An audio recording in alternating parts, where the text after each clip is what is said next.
Vamos fazer uma oração para começarmos juntos aqui, estudar a palavra nesta noite.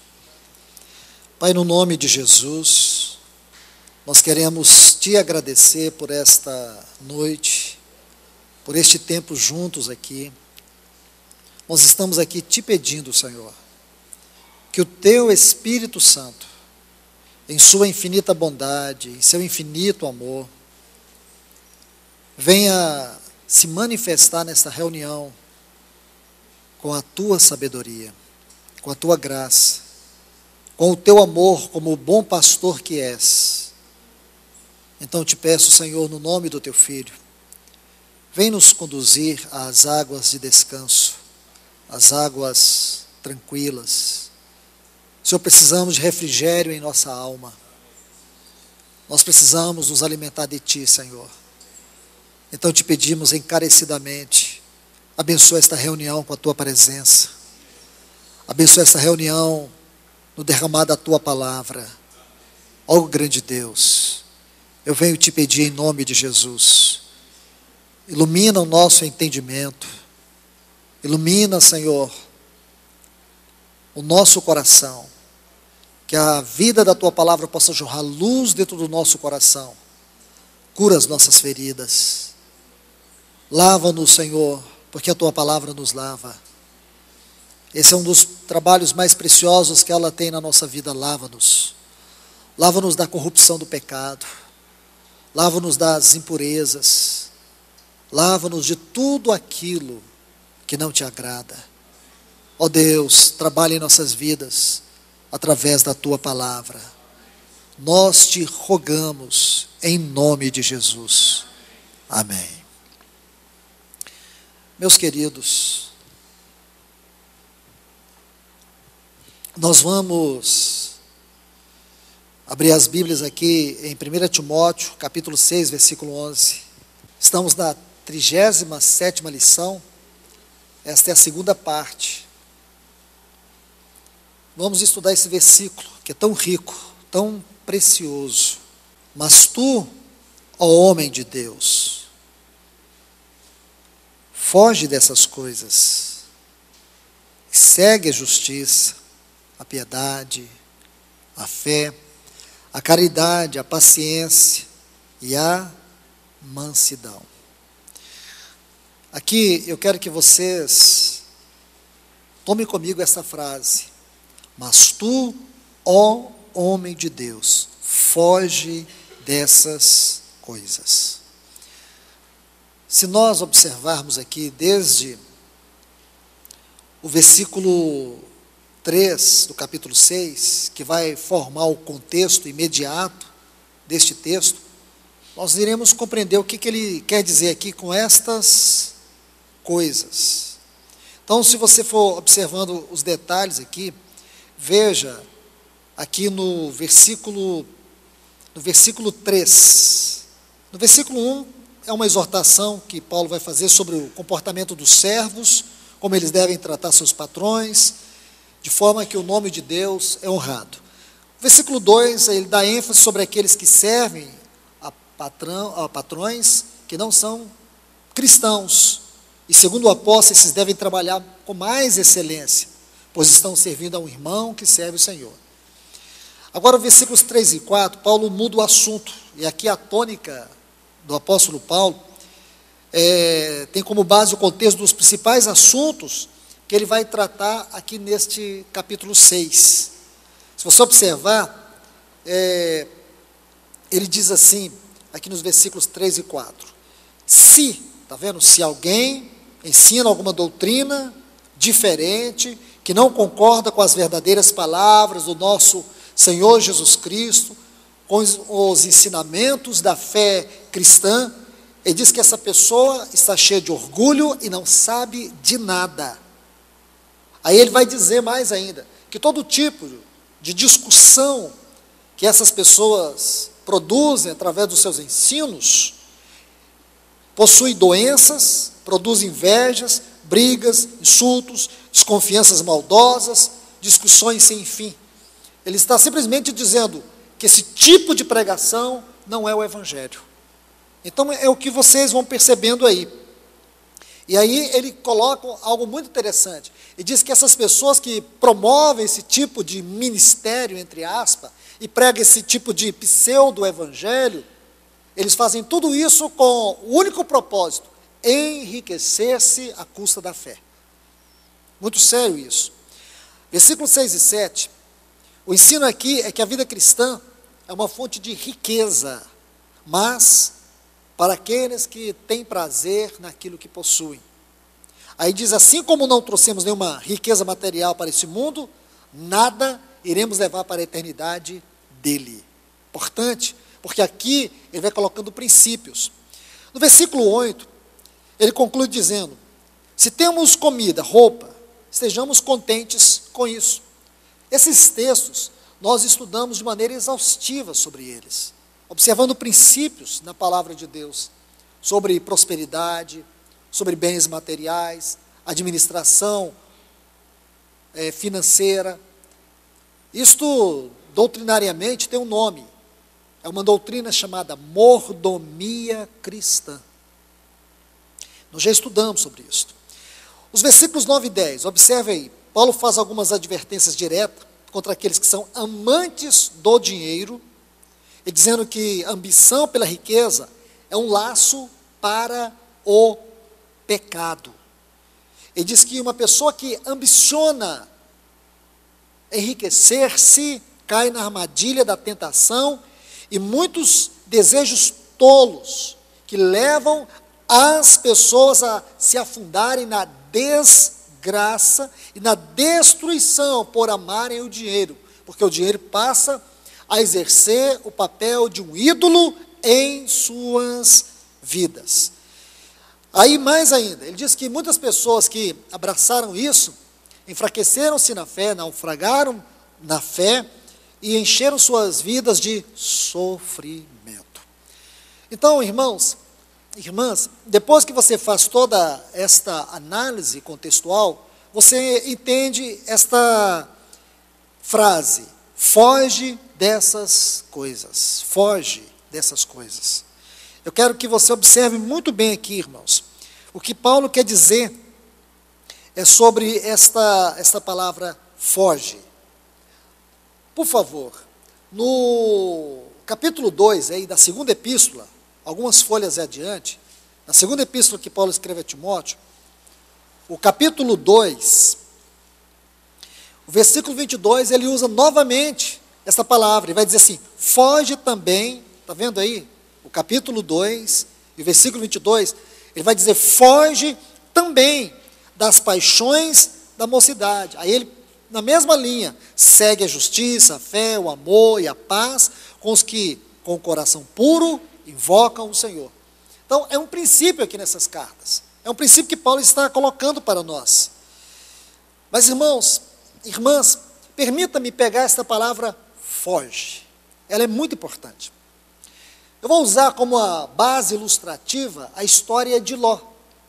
Nós vamos encontrar uma advertência do Senhor para Ló. Ló, aquele sobrinho de Abraão. Eu creio que todos vocês se lembram dele. E nós temos que entender alguns princípios aqui. Quando você estuda a história de Ló, você vai entender com mais luz o que Paulo está dizendo. O que o Espírito Santo está falando a nós, especialmente nesta hora. Muito importante isso, irmãos. Quero chamar a atenção de vocês aqui.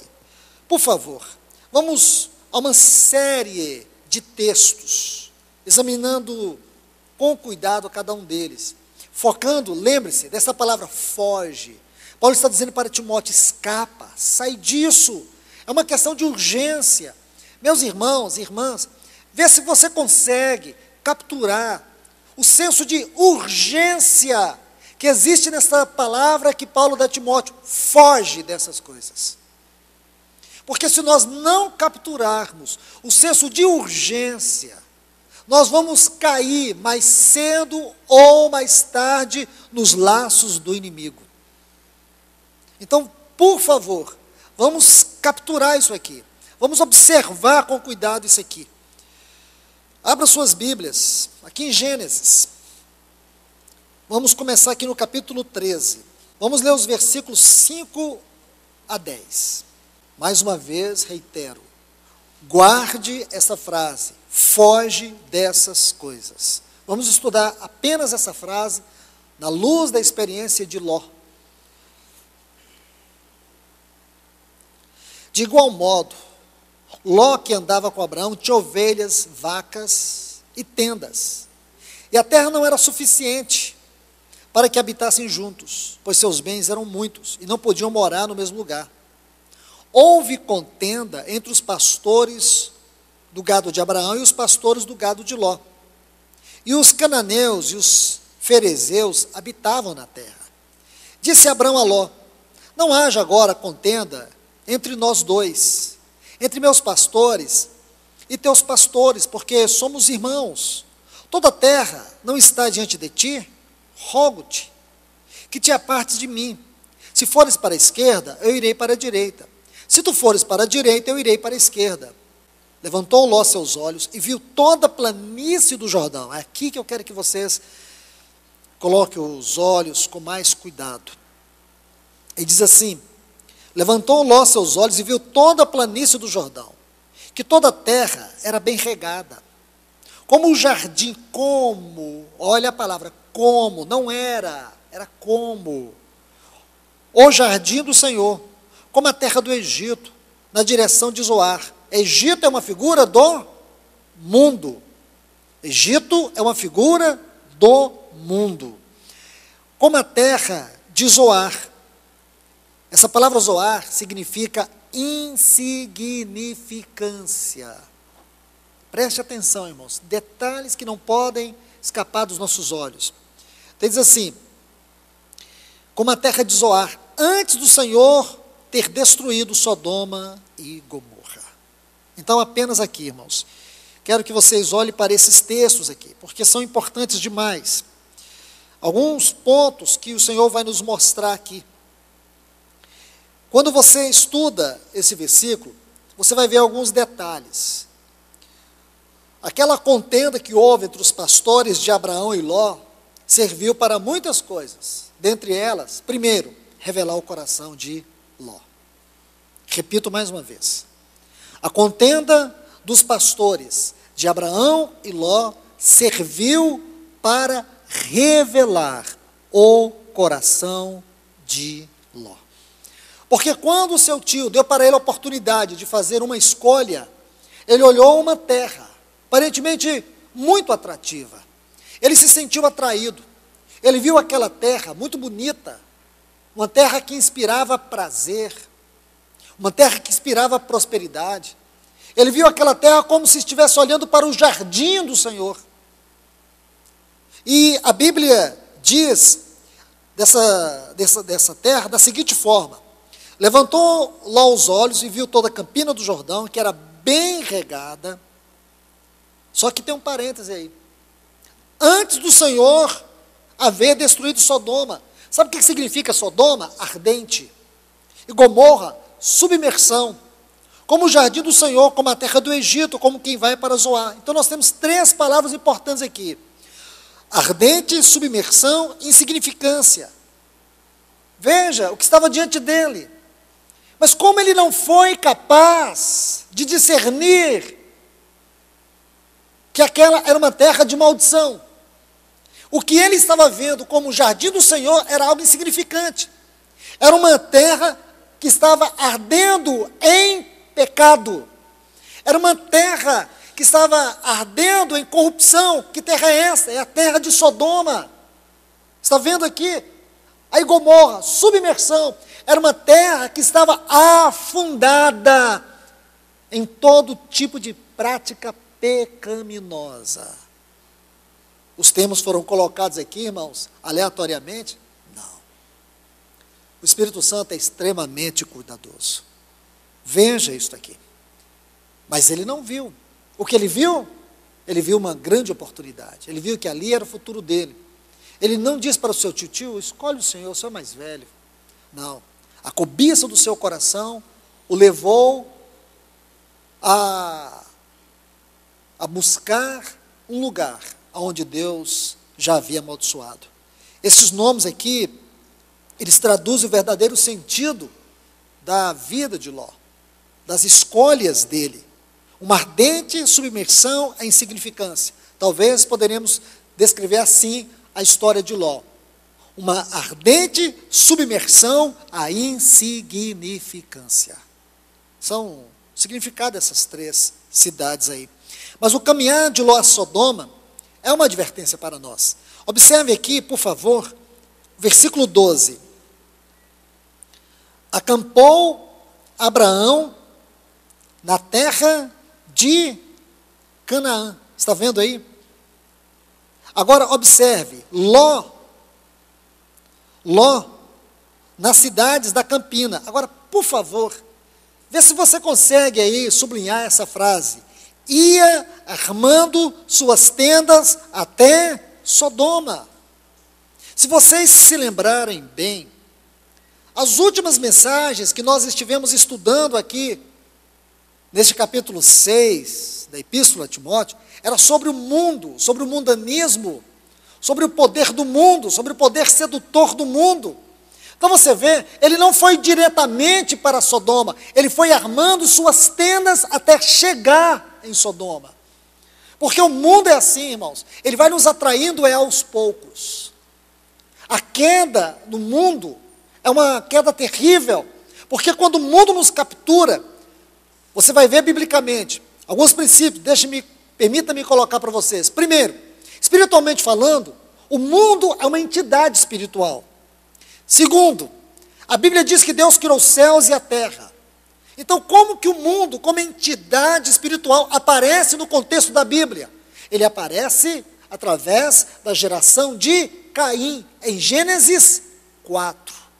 Em Gênesis 4, nós temos uma descrição da formação do mundo como uma entidade espiritual. A Bíblia vai descrever isso de diversas formas. Efésios 2, Paulo vai falar algo acerca do mundo. Ele diz assim: vos vivificou, estando vós mortos nos vossos delitos e pecados, nos quais andastes outrora, segundo o curso deste mundo.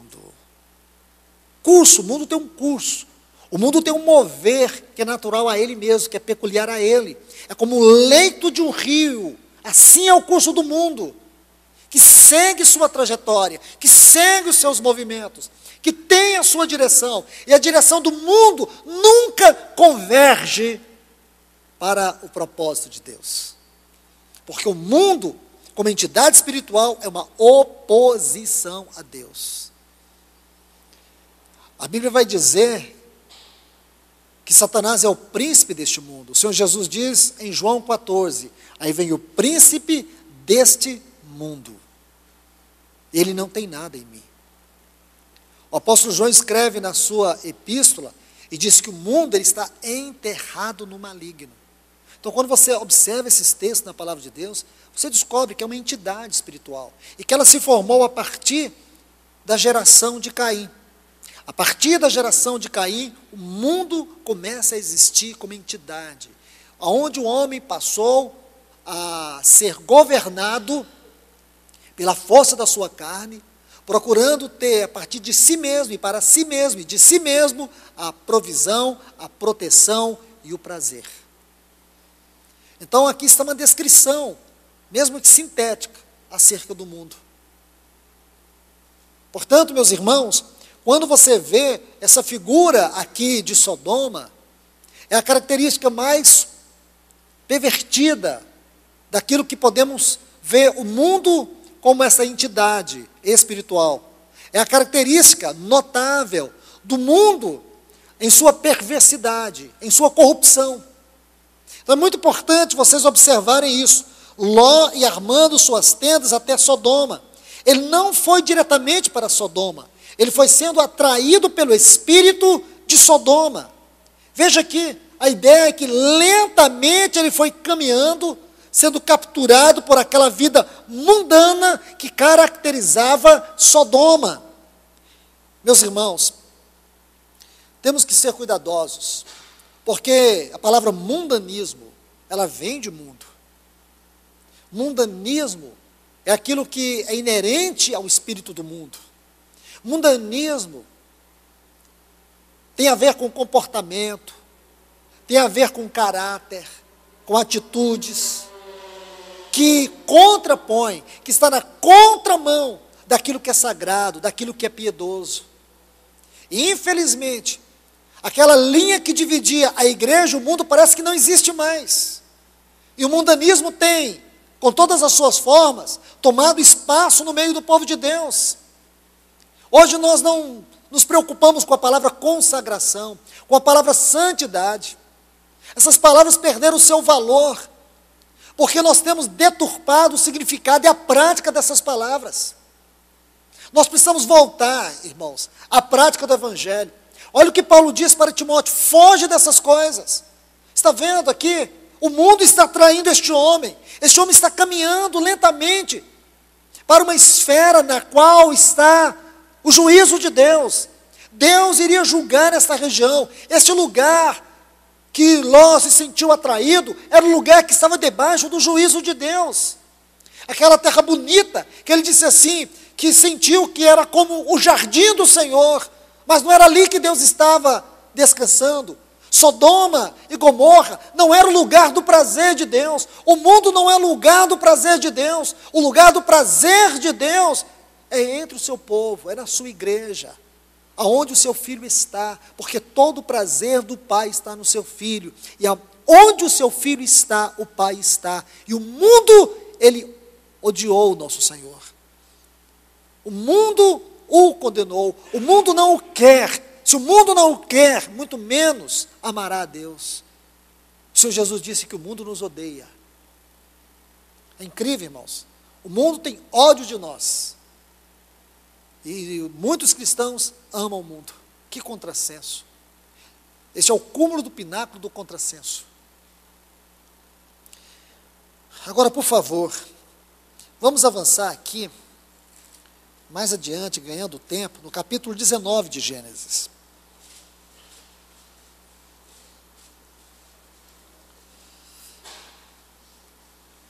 Então Ló, lentamente, ele vai caminhando para Sodoma, cidade da destruição, e o pior, levando sua família. Quero que vocês observem isso. Levando sua família. Então, avançando mais na história, Deus vem julgar estas cidades. Sodoma, Gomorra e outras cidades ali foram julgadas pelo Senhor. E Deus, por amor a Abraão, ele se lembrou de Abraão e ele enviou seus anjos para livrar a Jó. Aliás, livrar. Deus enviou seus anjos para livrar a Ló. Então, eu quero ler com vocês o versículo 17, por favor. Está assim, Gênesis 19, 17. E levando-os para fora, disseram: livra-te, salva a tua vida, não olhes para trás, nem pares em toda a campina, foge. Olha a palavra, irmãos, foge para o monte, para que não pereças. Observe aqui, foge para o monte, para que não pereças. Neste exato momento eu quero colocar um texto adicional aqui, para ficar junto desse texto. Então, conserve aí o capítulo 19 aberto, e venha comigo aqui na segunda epístola do apóstolo Pedro, capítulo 2, versículos 6 e 7, está assim: e se condenou à destruição as cidades de Sodoma e Gomorra, reduzindo-as a cinzas, e tendo-as posto como exemplo aos que vivem impiamente. E livrou o justo Ló, olha que frase interessante, afligido pela conduta libertina daqueles insubordinados, porque esse justo que residia entre eles, afligia cada dia a sua alma, vendo e ouvindo os atos iníquos deles. O Senhor sabe livrar da tentação os piedosos, e reservar os injustos sob castigo para o dia do juízo. São esses textos que eu quero que vocês observem. Agora, lendo esses textos, olhando para esses textos aí, observe. Pedro define Ló como homem justo. Está vendo aí? Ele define Ló como homem justo. O termo no original aqui é dikaios. Dikaios, sentido mais amplo, fala de uma pessoa que ela observa as leis de Deus. Então, com cuidado, veja isso. Ele diz que Ló era justo. Mas em que sentido Ló era justo? Só que é um termo que ele tem um sentido muito amplo. Ele tem um sentido restrito, tem um sentido amplo. Nesse contexto aqui, é o sentido amplo. Fala apenas de uma pessoa que é religiosa. Uma pessoa que ela tem temor. Uma pessoa que ela procura observar as leis de Deus. Se fosse para mim traduzir numa linguagem muito simples, um cristão superficial. Entende? Um cristão superficial. Um cristão que creu, mas ele está na superfície ainda. Talvez esse seja o termo aqui para designar Ló. Aí, outro vocábulo que eu quero que vocês observem. Diz assim, atormentava sua alma justa. Está vendo aqui a palavra? Atormentava. Descreve uma tortura com dores horríveis. Então ele começou a sentir um profundo incômodo. Sua alma estava sofrendo dores, uma aflição. É como se ele estivesse no mar, sendo afogado e lutando contra a correnteza. Essa palavra também no seu original grego define isso.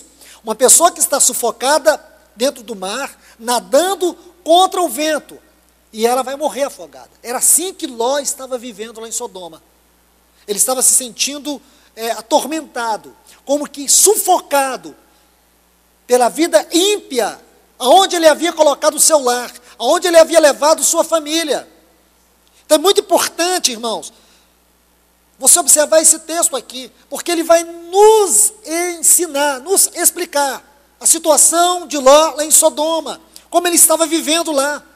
Pedro nos dá aqui uma extraordinária exposição da situação dramática de Ló em Sodoma. Então vamos parar aqui, porque Ló para nós é uma figura de um cristão, mesmo tendo crido no Senhor, ele ainda é superficial na sua fé. Estão entendendo?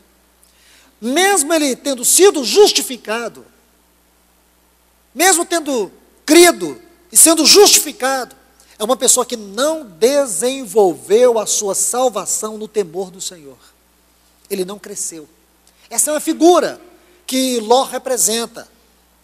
À medida que esse cristão, ele vai vivendo no mundo, ele vai vendo o mundo, ele vai ouvindo tudo aquilo que é do mundo, ele sente sua vida interior afligida. Por que esse cristão sente sua vida interior afligida? Porque dentro dele, a misericórdia do Senhor permite que o seu espírito ainda fale, que o seu espírito ainda habite. Porque quando o cristão perdeu isso, ele perdeu tudo. Mas ainda havia em Ló temor. Por isso esse texto de Pedro é muito importante. Agora, observe, Pedro diz assim, o Senhor sabe livrar da provação os piedosos e reservar sob castigo os injustos para o dia do juízo. Então nós temos que atentar aos vocábulos aqui, porque é nos vocábulos que se encontra a chave para a interpretação, para a revelação, para a aplicação da palavra. Observe, Pedro diz assim, o Senhor sabe. Essa palavra sabe é um vocábulo do original. Oída significa conhece tudo. Deus é aquele que conhece tudo. Ele conhece o antes, ele conhece o durante e ele conhece o depois de maneira instantânea. Ele conhece tudo. Então Pedro diz assim, o Senhor conhece tudo. Mas aqui a palavra oída não é somente conhecer, é também ver. O Senhor não é apenas aquele que conhece, mas muito mais, Ele é aquele que vê tudo. Ele vê o passado, o presente, o futuro de maneira instantânea, porque Ele é onipotente. Aqui nós temos que ver algumas questões. Primeiro, quando Pedro diz assim, o Senhor sabe. Primeiro, todas as ações de Deus são baseadas, dentro do tempo, em relação aos seus tratamentos com o homem, são baseadas naquilo que ele conhece e naquilo que ele vê. Porque ele sabe como conduzir todas as coisas. Deus é a sua própria lei, ele não pede opinião para ninguém. Tudo que ele faz segundo a sua infinita sabedoria e o seu profundo conhecimento. Então, quando ele olha para Ló, afligido em Sodoma, ele vê não somente Ló, olha aqui, irmãos, capture isto. Ele não apenas vê Ló, ele vê Abraão.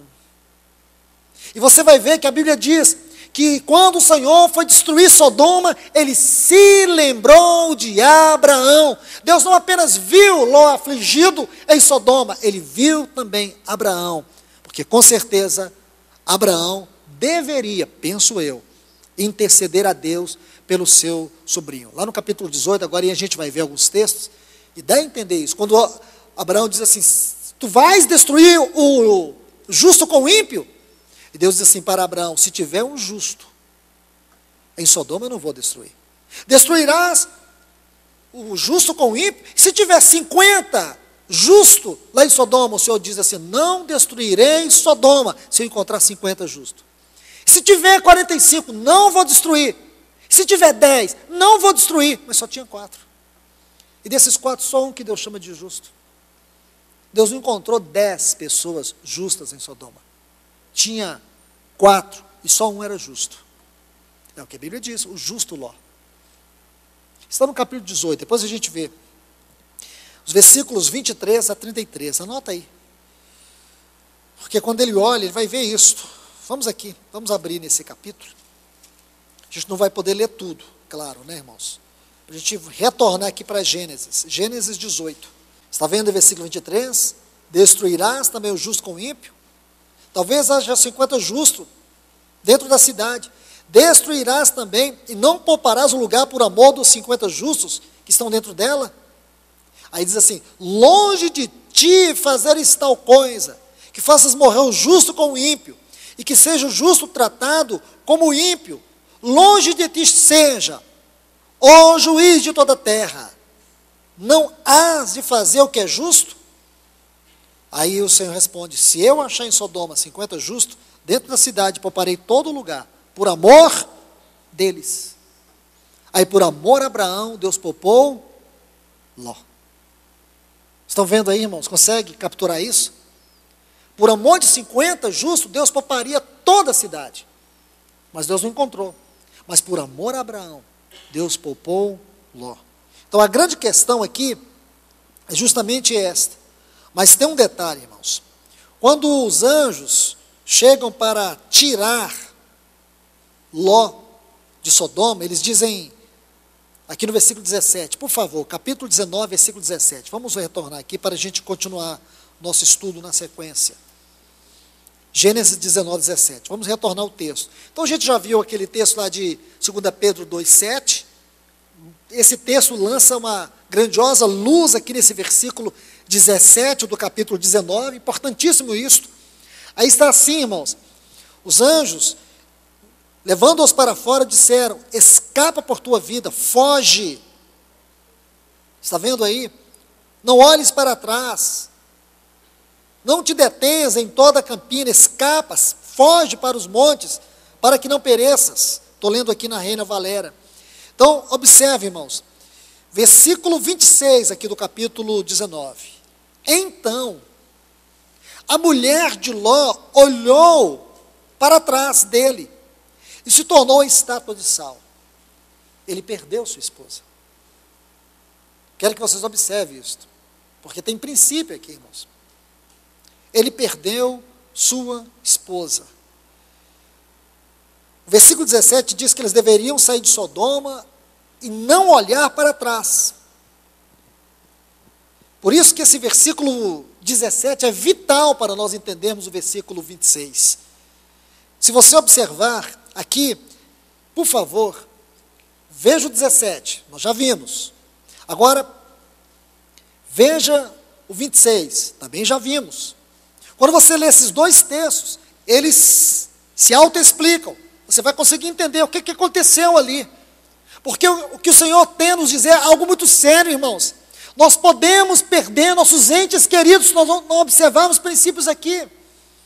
Porque quem escolheu Sodoma não foi a mulher de Ló, foi Ló. Isso é princípio.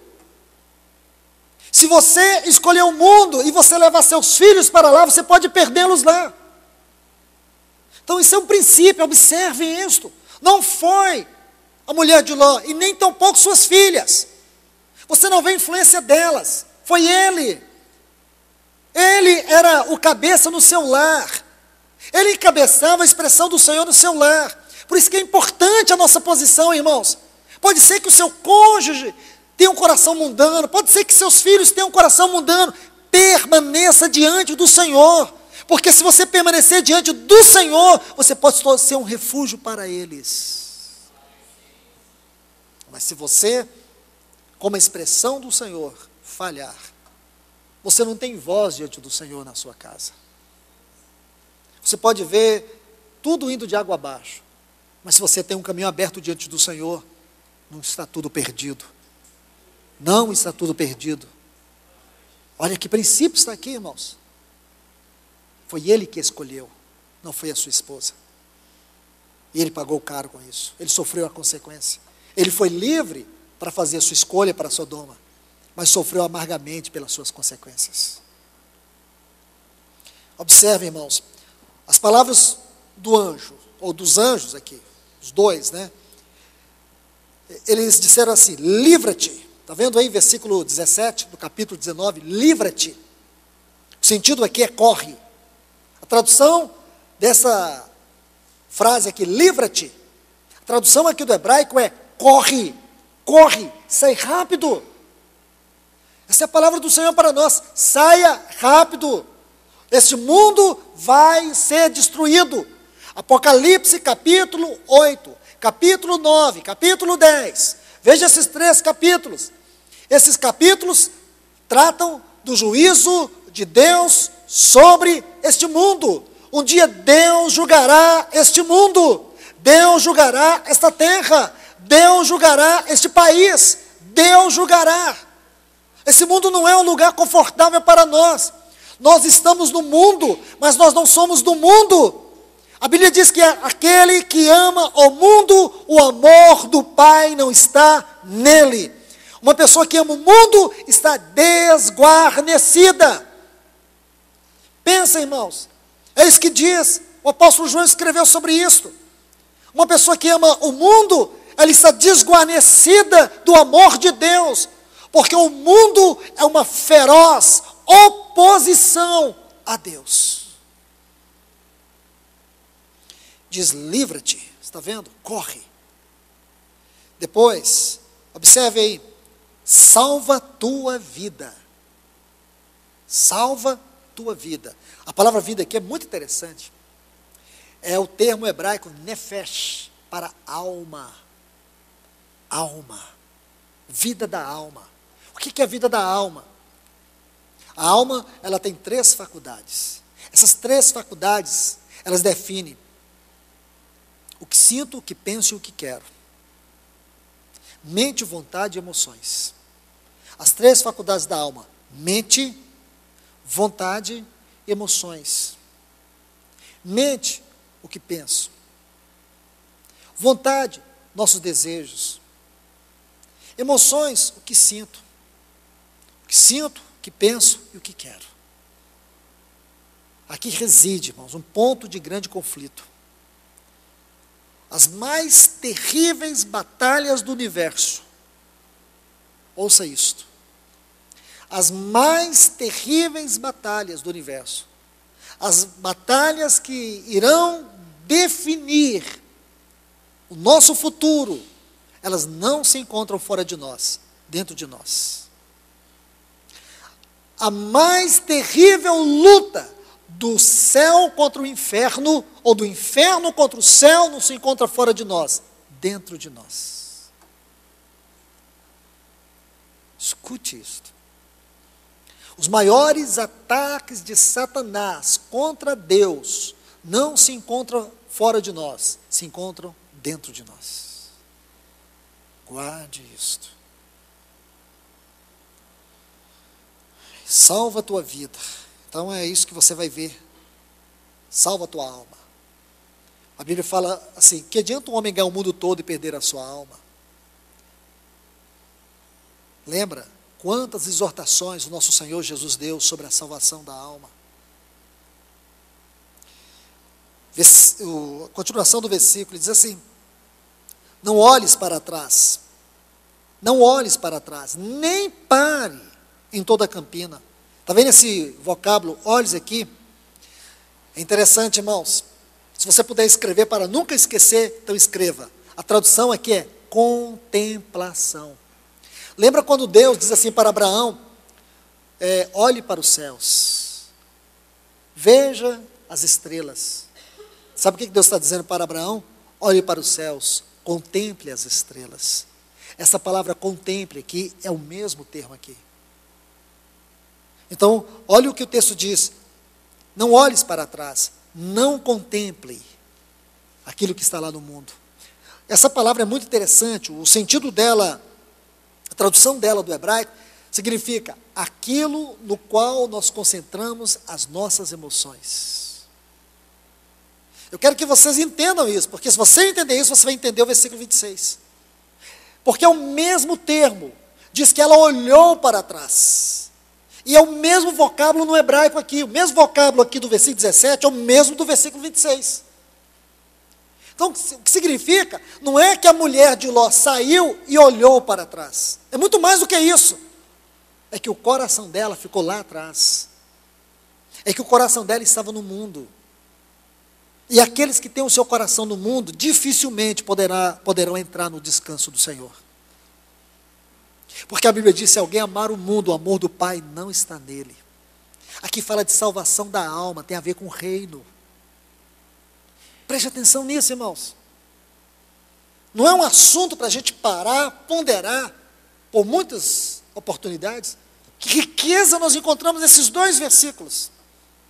Então, não é que a mulher dele, eu não tenho base para dizer isso, que ela olhou para trás. Muito mais, ela não foi uma posição física que ela saiu, é que o coração dela ficou lá atrás. As implicações espirituais aqui são muito mais profundas e sérias do que as implicações físicas, que ficam na nossa imaginação. A ideia que nós temos é que ela ficou como uma estátua de sal com o pescoço virado para trás. Não. Penso eu que não. Até porque, biblicamente, não me dá essa base, porque as implicações são mais sérias. O que fica entendido é que ela saiu de Sodoma, mas Sodoma não saiu dela. Olha o que diz aqui, irmãos. Não olhes para trás. Não olhes. Então, se o termo hebraico aqui é, não concentre o seu coração demasiadamente sobre algo. Aqui fala de mundo. Uma outra tradução é, não dê atenção a algo em especial. Não, irmãos, nosso coração não pode ser dividido por nada. Nosso coração tem que estar no Senhor. Lá no livro de Oséias, no capítulo 9, diz que aquelas pessoas, eles se tornaram semelhantes àquilo que amaram. Isso é muito sério, porque nós nos tornamos semelhantes àquilo que amamos. Se amamos o mundo, então nós somos mundanos. Então o mundano, ele não pode entrar no reino de Deus.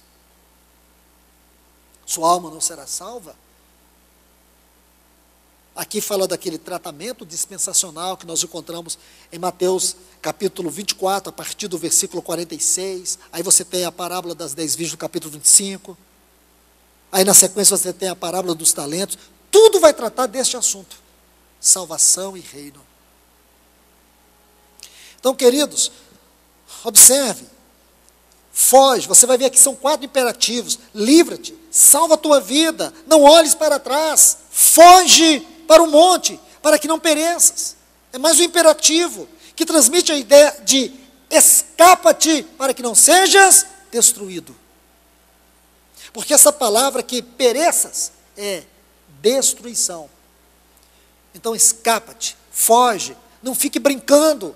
Talvez não dê tempo é urgente, é agora. Irmãos, se nós não tratarmos com a nossa carne, pelo trabalho da cruz, pelo trabalho da palavra, se nós ficarmos fazendo concessão com a nossa carne, dando provisão para ela, alimentando os seus desejos, a nossa mente, a nossa vontade, as nossas emoções, se nós não levarmos tudo isso aos pés do Senhor, talvez não teremos tempo para poder salvar nossa alma, escapar. Porque um dia o nosso Senhor virá, Ele virá, e Ele vai tratar com cada um de nós. Então, por favor, versículo 26 diz assim: e a mulher de Ló olhou para trás. Está vendo aí? Olhou. Versículo 17, não olhes para trás. Seu coração estava em Sodoma. Seu olhar era uma contemplação, era uma concentração naquilo que era abominável.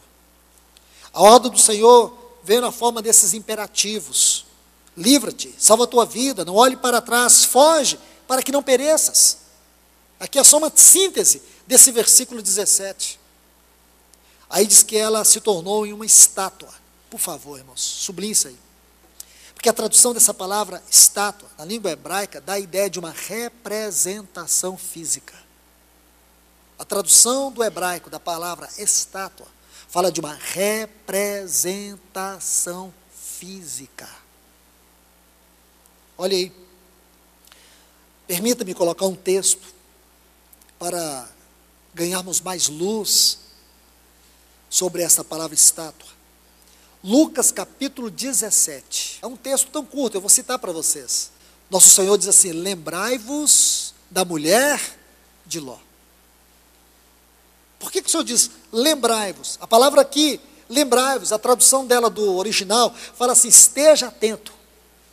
Lucas 17, 32. Lembrai-vos da mulher de Ló. Veja esta palavra lembrai-vos. A tradução dela, a tradução deste termo aqui é esteja atento. Coloque na sua memória. Por que o Senhor Jesus está dizendo? Para nós termos em nossa memória, guardar em nossa memória a mulher de Ló, porque ela é uma representação daquilo que é mundano, do amor ao mundo. Alguém que não escapou, alguém que não saiu do mundo, porque o mundo estava dentro dela. Lembra de Hebreus capítulo 2? Nós temos que atentar às palavras ouvidas. Lembra? Hebreus capítulo 2, aquela preciosa exortação, onde ele vai falar da tão grande salvação. Hoje, se ouvires a sua voz, não endureçais o vosso coração. Segue o capítulo 3, a exortação. Nós não podemos ter um coração endurecido pelo engano do pecado. Não podemos deixar que o nosso coração se petrifique a ponto de não permitirmos que a palavra de Deus penetre. Essa palavra que é viva, é eficaz, é cortante, é penetrante. Ela tem que cortar, mas também tem que penetrar. Mas como ela vai penetrar se nós endurecemos o nosso coração para a palavra? Não podemos, irmãos. Nós temos que dizer: Senhor, então torna a tua palavra uma grande marreta e despedaça o nosso coração, para que eu tenha um coração quebrantado diante de ti. Aí a tua palavra pode penetrar profundamente dentro do meu coração. Está vendo aí, irmãos? Ele diz: lembrai-vos. É uma lição para todos nós. Lembrai-vos. Aí, voltando lá para o versículo 26, do capítulo 19 de Gênesis, diz que ela se tornou uma representação visível de uma estátua, de sal. Agora, o que quer dizer o sal nesse sentido? Sabemos que na Bíblia, o sal é uma figura, é uma metáfora, é uma figura de linguagem, é uma metáfora. É sempre usado num sentido figurativo. Fala da influência preservativa, que impede a putrefação, a podridão espiritual e a decadência moral. O Senhor Jesus diz que nós somos o sal. Nós somos o sal. Por que nós somos o sal? Porque nós somos o testemunho de Deus nessa terra, contra toda podridão, corrupção, seja moral ou seja espiritual. Só que tem um porém, irmãos. Se você vê, deixa eu citar esse texto, Mateus capítulo 5, o versículo 16, nosso Senhor fez uma advertência muito séria. Eu queria que você colocasse esse texto aí também, junto de Lucas 17:32, colocasse esse texto de Mateus capítulo 5, versículo 16. Nosso Senhor diz assim: se o sal vier a ser insípido, se ele perder o seu sabor, se ele perder suas propriedades, isso aqui que é interessante, se ele perder as suas propriedades, ele vai perder a sua função. É isso que o Senhor está dizendo. Se o sal perde as suas propriedades, ele perde a sua função. E se ele perde a sua função, ele não presta para nada, a não ser para ser pisado pelos homens. Interessante isso. Ele diz: se o sal vier a ser insípido, como lhe restaurar o sabor? Para nada mais presta, senão para ser lançado fora e para ser pisado pelos homens. Então a mulher de Ló é uma figura, irmãos, não é? É. Uma figura de alguém que amou o mundo e não amou a Deus. Uma figura de alguém que ao sair de Sodoma não foi capaz. Sabe por que ela não conseguiu sair de Sodoma? Porque Sodoma estava dentro dela, e Sodoma estava debaixo do juízo de Deus. Se Sodoma estava debaixo do juízo de Deus, a mulher de Ló também estava debaixo do juízo de Deus. Porque o que estava dentro dela estava debaixo do juízo de Deus. Deus não vai julgar só o que é externo, Ele vai julgar o nosso coração, o nosso interior. Tudo aquilo que nós temos permitido ser Sodoma, ser mundo dentro de nós, vai ser julgado. Mas hoje Deus tem enviado a sua palavra. A palavra julga e condena. Então nós temos que dizer hoje, nessa noite: Senhor, condena dentro de mim tudo aquilo que não te agrada. Expõe para fora, diante da tua luz, julga, condena, para que eu não venha ser condenado com o mundo. Estão vendo, irmãos? Que preciosidade é a história de Ló. Foge dessas coisas, sai, não fica, não deixa que isso te aprisione. Está vendo aqui? Essa mulher é um estátua de sal, e ela vem exortar, vem representar isso para nós. Que solene advertência nós temos aqui nessa mulher, quanto à nossa vida. Veja tudo isso, irmãos. Se você observa esse texto de Mateus 5, é 5,13, né? Não é 5,16, vocês leram aí? 5,13, é isso mesmo, me desculpe, não é 5,16. Mateus 5,13. Então, quando você olha para esse texto de Mateus 5,13, você vê isso. O Senhor diz que se o sal vier a ser insípido, se ele perder o seu sabor, se ele perder suas propriedades. Irmãos, nós temos dentro de nós essas propriedades. O que são essas propriedades? São as virtudes morais do caráter de Cristo, que Deus transmite para dentro de nós, com o propósito de nos conformar a Cristo Jesus. Estão vendo, irmãos? O que são essas propriedades que nos tornam sal? O fruto do Espírito, que está lá em Gálatas capítulo 5. São essas propriedades que nós temos. A própria vida do Senhor constitui toda a propriedade espiritual do nosso ser, porque a vida de Cristo é a nossa vida. Entende isso? É uma vida que é engrandecida dentro de nós, e essa vida engrandecida dentro de nós constitui toda a propriedade espiritual. Mas se nós amamos o mundo, o amor do Pai não está em nós. Se o amor do Pai não está em nós, perdemos toda proteção, perdemos o calor da sua misericórdia, que se renova a cada manhã, perdemos o sabor da sua graça, perdemos o significado da nossa vida. Nós não prestamos para nada, a não ser para sermos um opróbrio, uma vergonha, para sermos lançados fora. O Senhor não quer isso, irmãos. O Senhor não quer isso. Foi por isso que Ele trouxe eu e você nessa noite, neste lugar. Porque Ele quer falar, porque Ele quer nos constranger, Ele quer nos levar de volta à verdadeira base da reconciliação com Ele.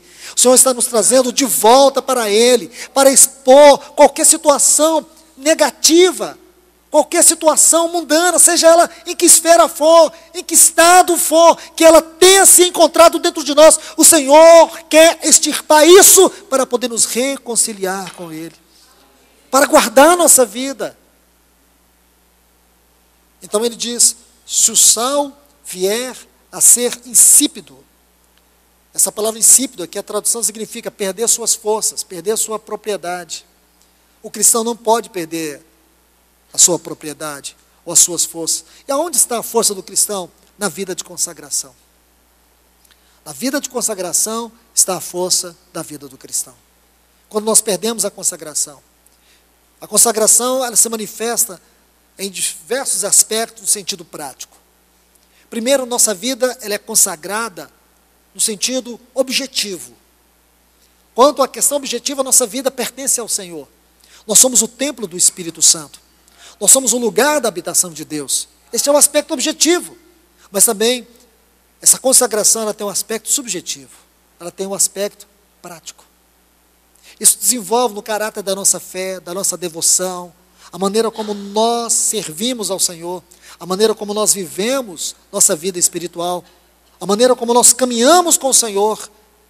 Tudo isso tem a ver com a nossa vida de consagração. Então, meus queridos, o Senhor, Ele usa uma outra palavra aqui, em Mateus 5, ele diz que o sal, se ele é insípido, ele perde essas propriedades, ele não serve para nada, a não ser para ser pisado. Essa palavra pisada, a tradução dela, significa desprezado. Desprezado. Essa é uma palavra muito forte, uma palavra que pesa muito. Quão terrível, irmãos, será para muitos cristãos naquele dia. O Senhor ilustra isso para nós na sua palavra em diversas oportunidades.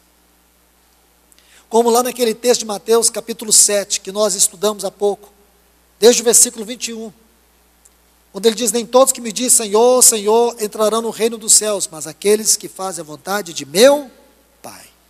Muitos me dirão naquele dia, Senhor, porventura não temos nós pregado em teu nome, não temos realizado milagres em teu nome, não temos profetizado em teu nome.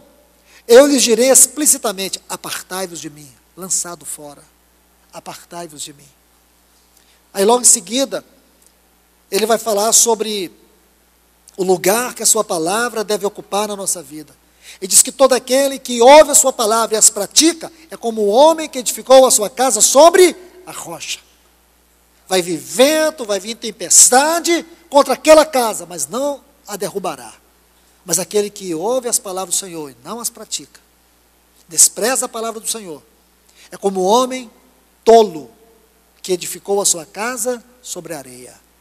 Virá o vento, virá a tempestade, e grande será a ruína, a destruição daquela casa. Oh, irmãos, isso é sério. Mateus capítulo 25, tem a parábola das 10 virgens. 5 tolas, nécias, 5 prudentes. As nécias não se importavam com as suas candeias, que é uma figura da nossa vida, como lugar da habitação do Espírito Santo.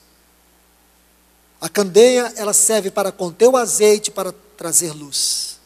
A nossa vida como uma candeia, ela existe para ser cheia do Espírito Santo e para refletir a luz de Cristo. Mas aquelas nécias, a luz estava apagando, o óleo estava acabando, mas elas não se importaram. Quando elas se deram conta, era tarde demais. Irmãos, eu penso isso. Quando muitos irmãos se derem conta, quando eles sentirem as trombetas tocando, porque você sabe muito bem que na Bíblia, lá em Levítico capítulo 23, as trombetas têm um significado de convocar o povo para um tempo solene. Lá em Números capítulo 10, o lugar das trombetas também é definido, como quando o povo tinha que partir. Então era uma convocação, um chamado para o Senhor, para a festa solene, como também para partir. Então, meus irmãos, muitos cristãos vão perceber isso, e talvez vai ser tarde demais para eles prepararem as suas candeias, não vai dar tempo de encher, entende? Não vai dar tempo de encher. E quando eles se derem conta, o Senhor veio. Aí diz que aquelas virgens nécias correram e bateram na porta, e disse para o Senhor, abre-nos a porta, abre-nos a porta. Só que agora, irmãos, não é o Senhor que está do lado de fora, é elas. Essa é a figura da igreja de Laodiceia. Na figura de Laodiceia, o Senhor está do lado de fora. Ela não deixou entrar. Mas aqui, é ela que ficou de fora. Sabe por quê? Ela colocou primeiro o Senhor para fora.